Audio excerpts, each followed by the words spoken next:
Let me ask you something, and I want you to really think about this before you answer. When was the last time? The last time you woke up in the morning and the very first thought in your head was about you? Not your kids, not your job, not whoever you've been trying to keep happy, not whoever stopped calling you back. When was the last time your first thought was, what do I need today? What do I want? What am I building for myself? Go ahead. Think about it. I'll wait, yeah. That's what I thought. And that right there is the problem. That's the exact place where most people's lives start falling apart.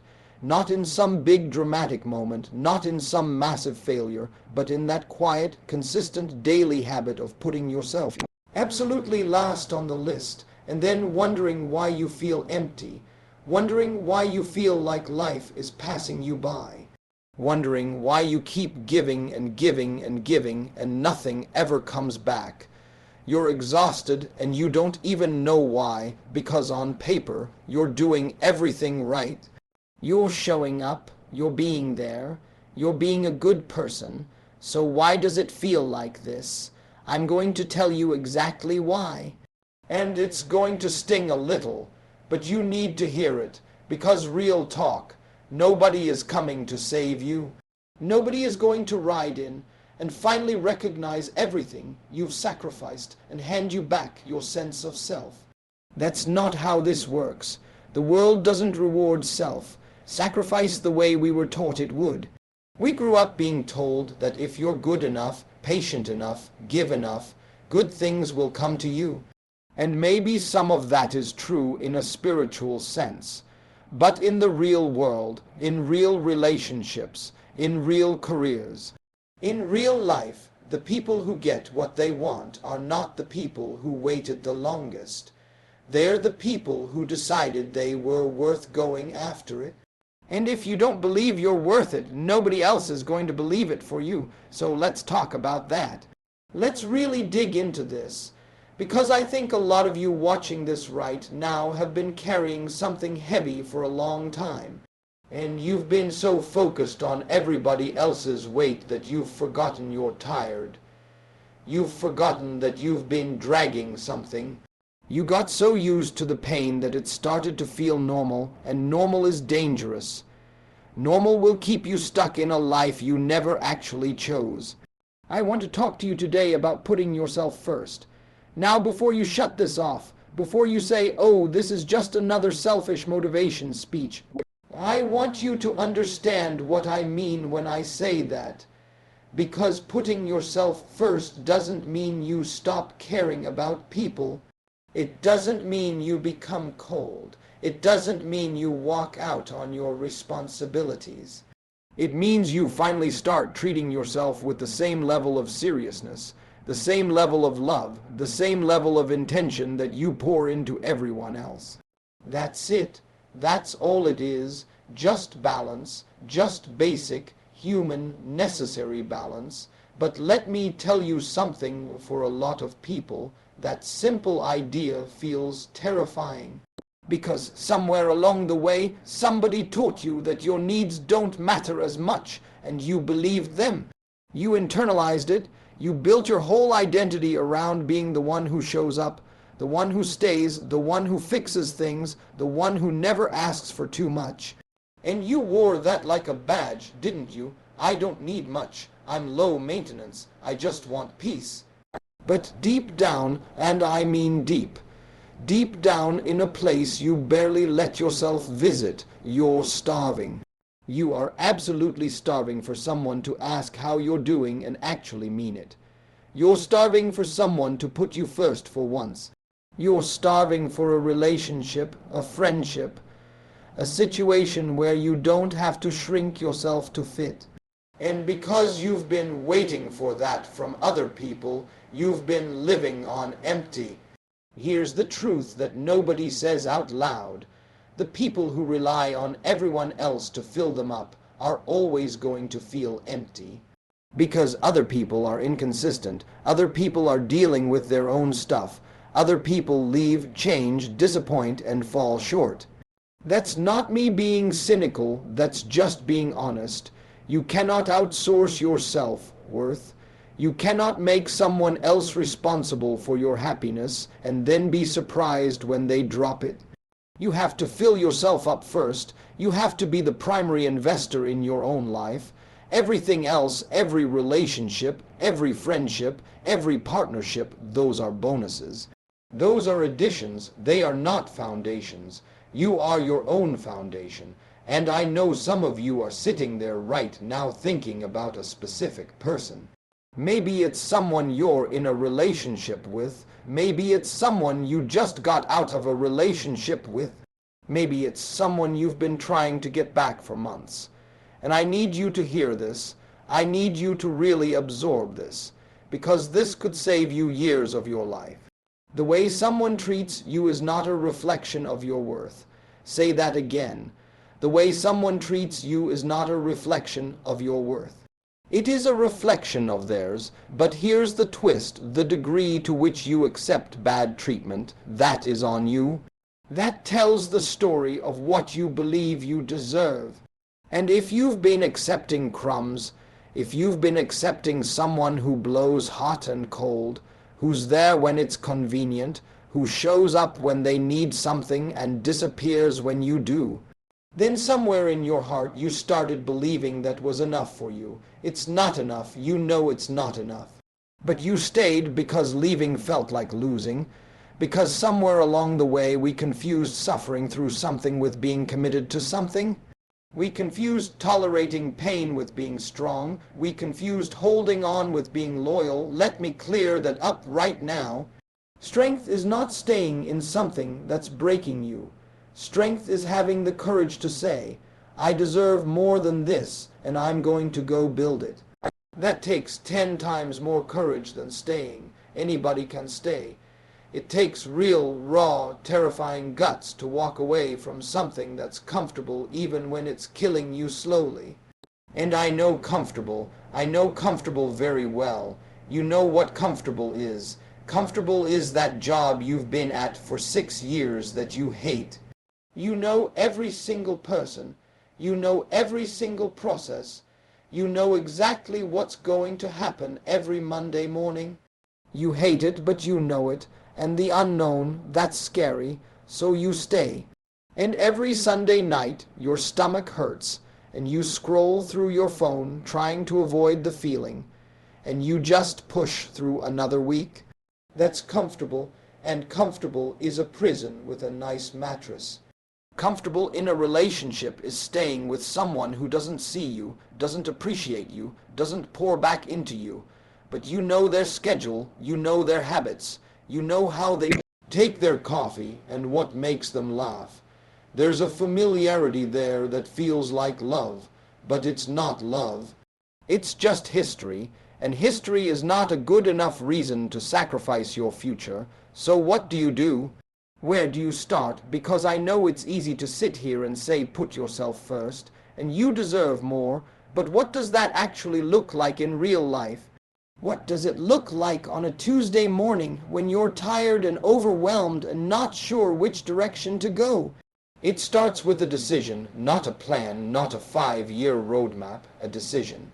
A singular, quiet, firm decision that you make with yourself that says, I am no longer going to be the last priority in my own life. That's it. That's the beginning. Everything else comes from that one decision. And then you have to honor that decision every single day. In small ways at first, you start saying no to things that drain you. You start saying yes to things that feed you. You start spending time alone with yourself without immediately reaching for your phone to fill the silence. You start asking yourself what you want, not what's expected, not what's easier, not what makes other people comfortable. What do you actually want? And this is going to feel weird. I'm telling you now so you're not caught off guard. When you first start putting yourself first, the people around you are going to react. Some of them are going to be uncomfortable. Some of them are going to push back. Some of them are going to say you've changed, that you're different, that you're being selfish. And here's what I need you to understand. Those are the exact people who benefited most from you not putting yourself first. Because when you were running on empty and pouring everything into everyone else, they were eating well. They were comfortable. And now that you're redirecting that energy toward yourself, they're losing something. And they're calling that loss your selfishness. Don't you dare apologize for that. You cannot shrink yourself back down to a size that makes other people comfortable. You cannot dim your light so that people who never invested in you can stay in your glow. That is not love. That is not loyalty. That is not what you owe anyone. Now let me talk about relationships specifically, because I know that's where a lot of you are hurting. And I'm going to be very direct here because you deserve directness more than you deserve comfort right now. There are people in your life right now who don't deserve the access they have to you, full stop. There are people texting you right now, calling you right now, showing up in your life right now who have repeatedly shown you who they are. And you keep believing who you hope they'll become instead of who they've proven themselves to be. Stop doing that. I know you love them. I'm not questioning that. Love is real and love is powerful, and love does not disappear just because someone treats you poorly. You can love someone deeply and completely and still recognize that being with them is destroying you. Those two things can exist at the same time. Love is not the question. The question is, does this relationship make you better? Does it make you healthier? Does it make you grow? Does this person, at the end of the day, actually add to your life in a meaningful way? Or have you just been so afraid of the silence that follows letting go that you've been calling that fear love? Think about it honestly. No judgment. Just be honest with yourself. Because honesty is the first gift you give yourself when you decide to put yourself first. Here's something I want you to think about. What would you tell your best friend if they were in your exact situation? If they came to you and described everything you've been going through, the way you've been treated, the way you've been feeling, the things you've been accepting, what would you tell them? Would you say, stay, keep trying, give more, maybe if you just love them harder it'll work out? No. You wouldn't. You would sit that person down and you would say, you deserve so much better than this. You need to walk away. You need to love yourself enough to leave. You would say that in a heartbeat. So why can't you say that to yourself? Why is everyone else in your life worthy of your wisdom except you? That's not humility. That's self-abandonment, and I need you to see the difference. Humility is knowing you don't have all the answers. Self-abandonment is consistently treating yourself as less deserving of care than everyone else around you. One is a virtue, the other is a wound, and a lot of us have been walking around calling our wounds virtues. Now, let's talk about growth. Because I don't want this to just be about relationships. This is about your entire life. Your career, your health, your mindset, your finances, every area of your life that you've been neglecting while you were busy managing everyone else's needs. Let me ask you, when is the last time you invested in yourself? Not in someone else, in yourself. When is the last time you read a book that challenged you? Took a class, learned a skill, worked on your body not because someone else wanted you to, but because you respect the vessel you live in. When is the last time you sat down and wrote out what you want the next 5 years of your life to look like? When is the last time you actually had a plan for your life instead of just reacting to everyone else's? Because here's the thing about life that I don't think we say enough. Time does not wait for you to be ready.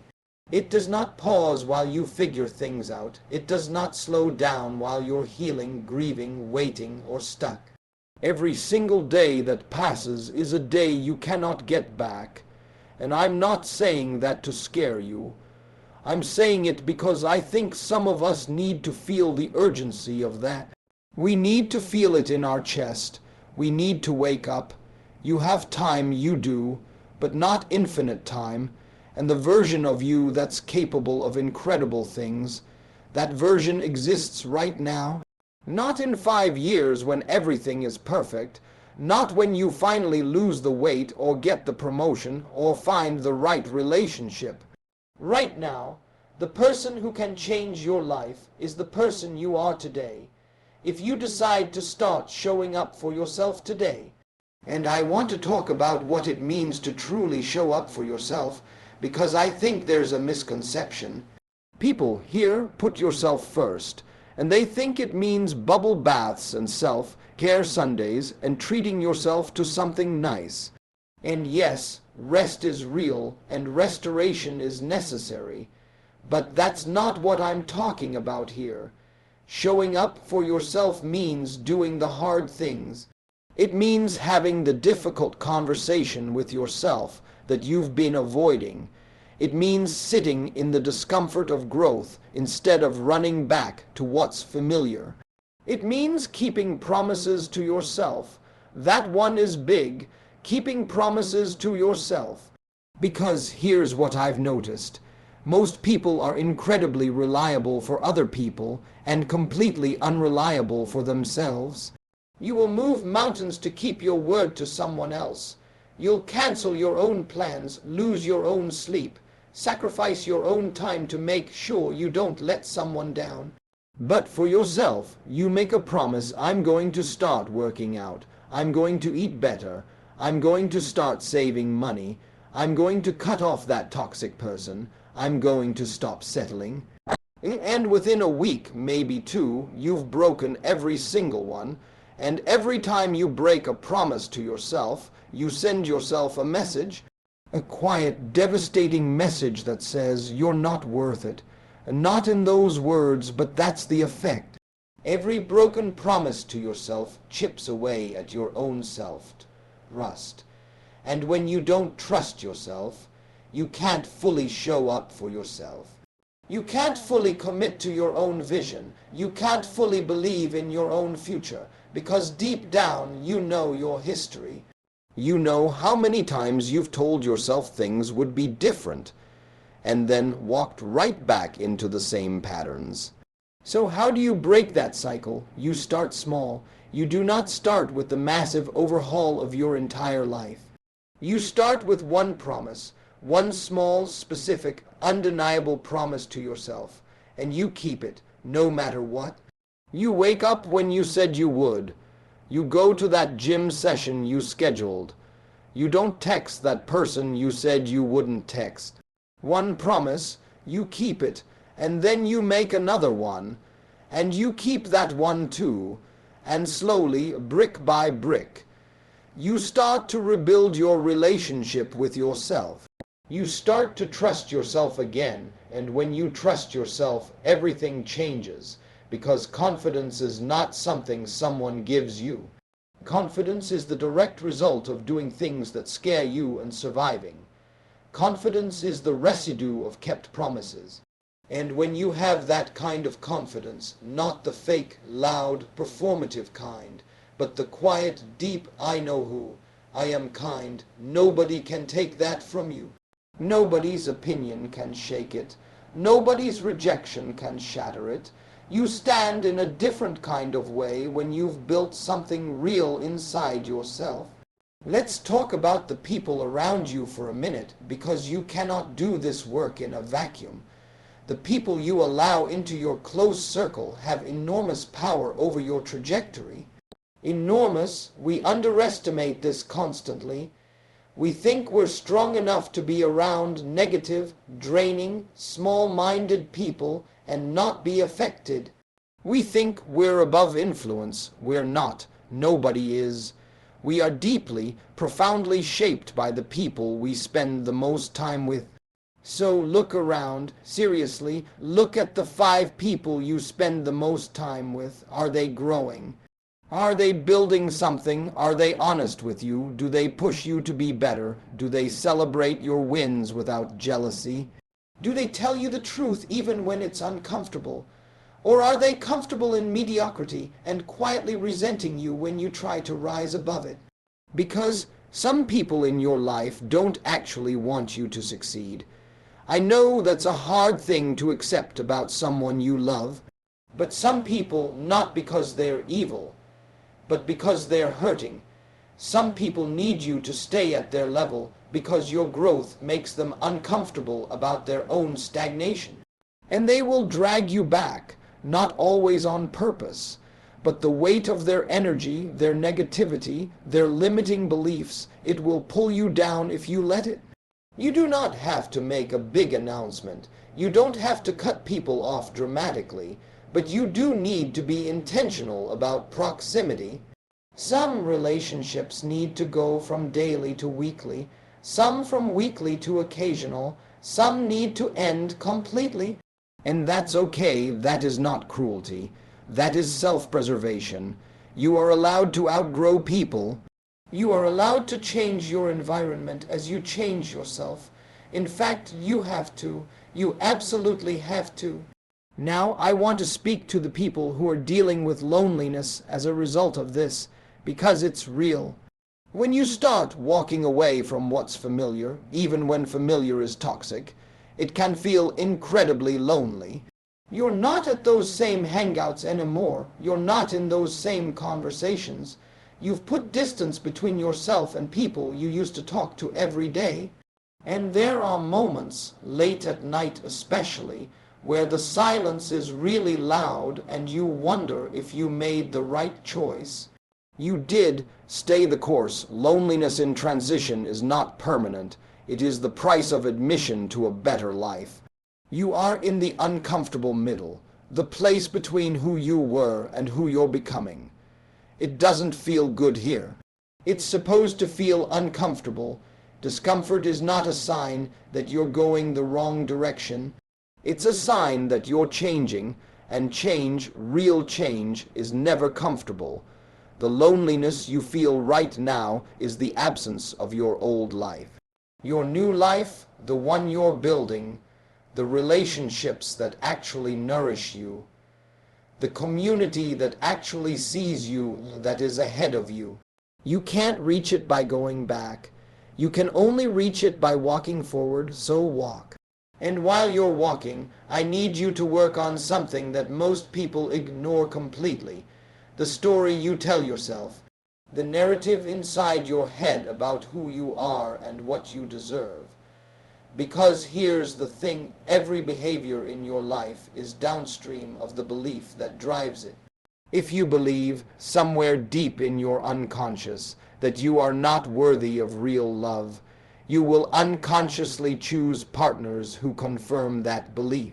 If you believe that success is for other kinds of people, not for you, you will unconsciously sabotage every opportunity that comes your way.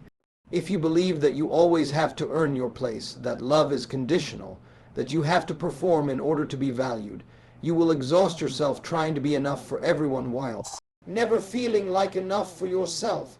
These beliefs don't come from nowhere. They were taught, maybe by parents who were doing their best with what they had but still passed down their wounds. Maybe by a relationship that broke something in you. Maybe by years of experiences that stacked up into a picture that said, you're not quite enough, and you believed it. And you've been living inside that story ever since. But a story can be rewritten, the narrative is not fixed. The beliefs you hold are not facts. They are conclusions, and conclusions can be revisited when new evidence is presented. And every time you keep a promise to yourself, every time you walk away from something that disrespects you, every time you choose growth over comfort, you are presenting new evidence to yourself. You are writing a new story, and the new story says, I am worth showing up for. That story changes everything. Let's talk about love for a minute, real love, because I think so many people are confused about what love actually looks like, and that confusion is costing them dearly. Real love does not require you to disappear. Real love does not ask you to give everything and receive nothing. Real love does not leave you constantly anxious, second, guessing, wondering where you stand. Real love is not a performance you give hoping to be deemed worthy. Real love is not a prize you win after proving yourself enough times. Real love is not built on fear, fear of losing someone, fear of being abandoned, fear of not being enough.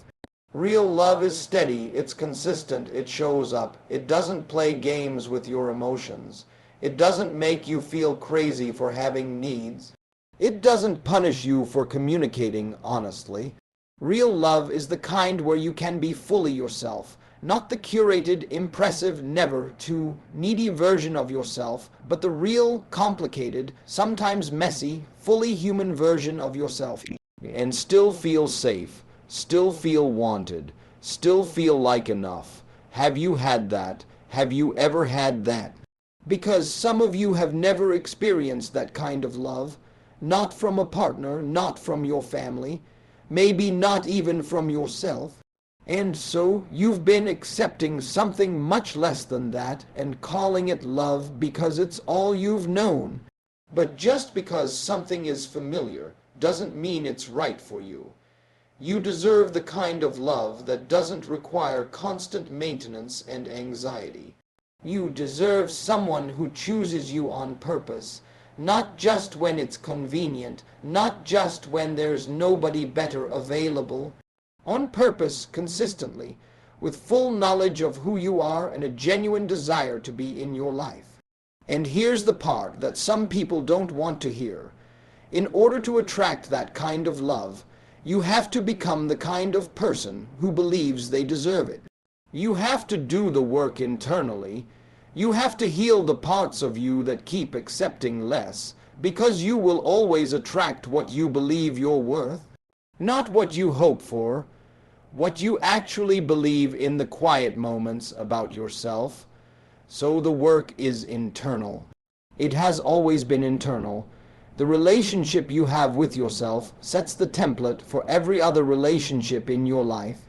And if that relationship is built on self-doubt, self-neglect, and self-abandonment, every relationship you enter will reflect that back at you. This is why putting yourself first is not selfish.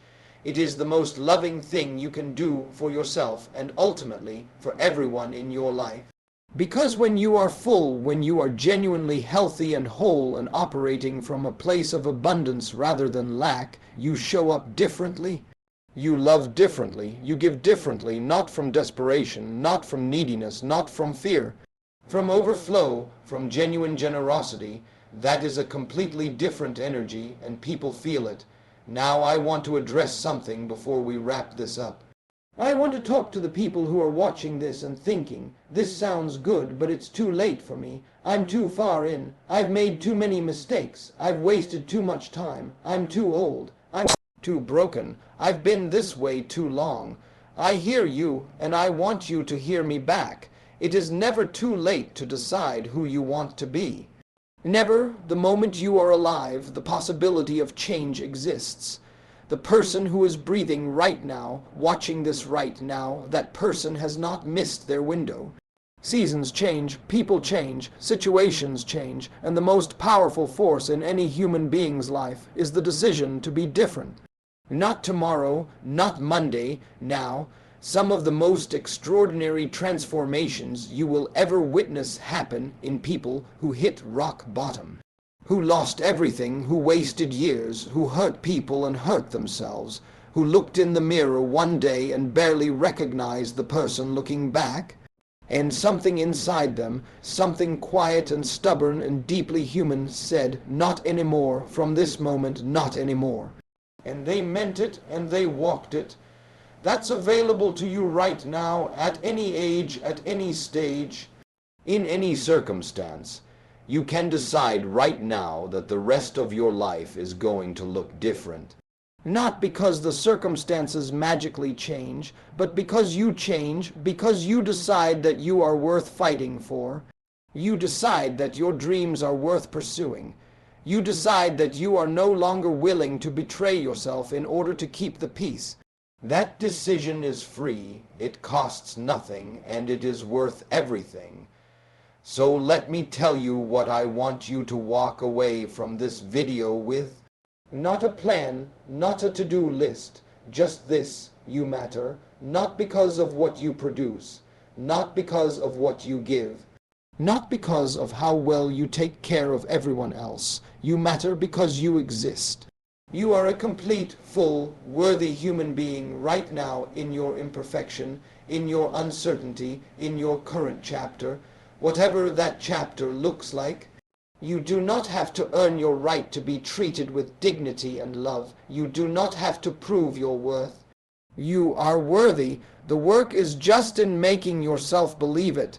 And when you believe it, truly, deeply believe it, you will stop accepting things that contradict it. You will stop tolerating people who don't see it. You will stop choosing paths that undermine it. You will start moving through the world with a sense of self that is unshakable. Circumstances will change. People will come and go. Life will knock you down, because that's what life does. It knocks everyone down. But the person who has built a real relationship with themselves, who has done the internal work, who has planted themselves in their own worth, that person gets up differently. That person doesn't stay down as long. That person faces the hard chapters with something nobody can take away: an unbreakable relationship with themselves. That's what I want for you, not just happiness, because happiness comes and goes. I want you to have something deeper than happiness. I want you to have peace.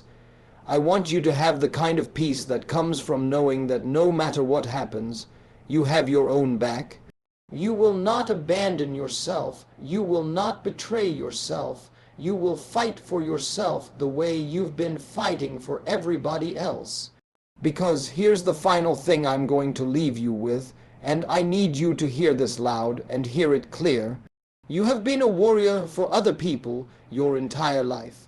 You have shown up, sacrificed, given, fought, stayed, and poured yourself out for the people and the situations and the versions of life that other people needed from you.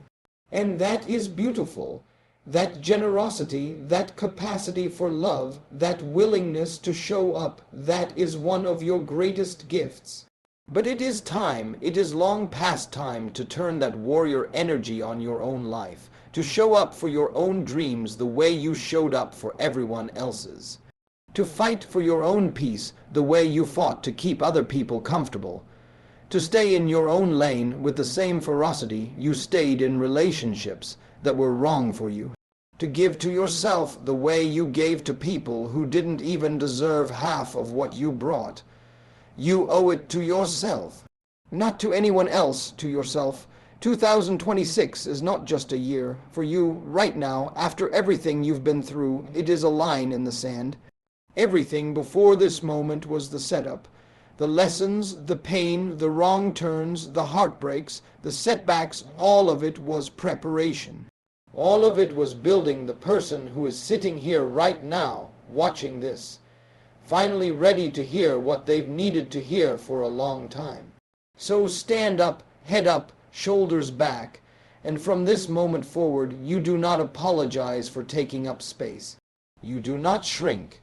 You do not settle. You do not betray yourself for the comfort of anyone who has never truly invested in you. You put yourself first, not last, not second, not when everything else is handled, first, because you are not just worthy of a great life. You are capable of building one, and the only permission you ever needed was your own. Go get it.